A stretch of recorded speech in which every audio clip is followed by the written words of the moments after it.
नमस्ते, प्रणाम। मैं रीता मौर्य, मैं सोनभद्र से।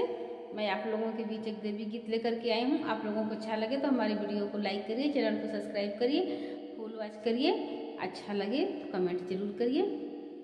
जब जब चाही त कुआर आवेला, जब जब चाही त कुआर आवेला, हमरा मैया के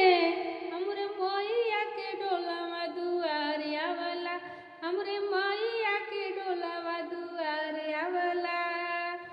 लाली लाली डोलिया के लाली रे ओ हरवा, लाली लाली डोलिया के लाली रे ओ हरवा, माई के दुलरुआ बघवा बनल बा कहरवा, माई के दुलरुआ बघवा बनल बा कहरवा।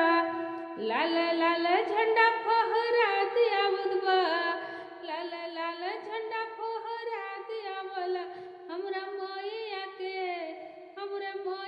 के डोलवा दुआर आवेला, हमरा मैया के डोलवा दुआर आवेला।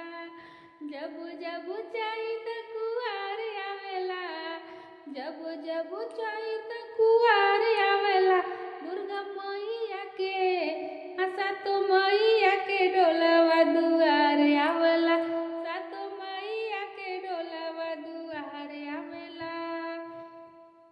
वीर बजरंग जी करल अगुआई, वीर बजरंग जी करल अगुआई, ऋषि मुनि देव संग आवे ब्रह्म ज्ञानी, ऋषि मुनि देव संग आवे, ऋषि मुनि देव संग आवे ब्रह्म ज्ञानी।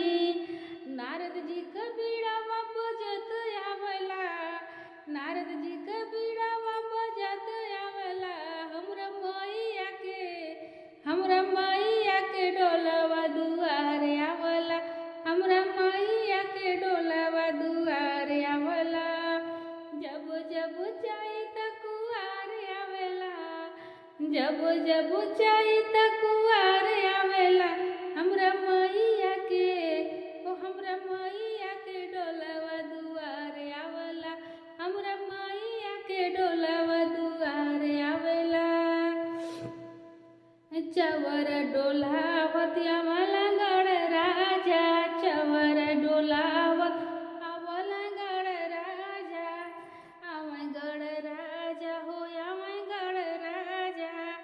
डम डम बज जब डम डम डमरू बजावा भोले बाबा, डम डम डमरू बजावे भोले बाबा। कान्हा जी के बसिया बुझत आवेला, कान्हा जी के बंसिया बुझत आवेला, हमरा मैया के सातो मैया के डोलवा दुआर आवेला, सातो मैया के डोलवा दुआर आवेला। जब जब चाही त कुआर आवेला, जब जब चाही त कुआर आवेला, हमरा मैया के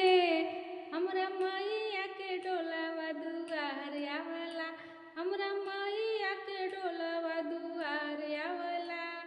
जय माता दी।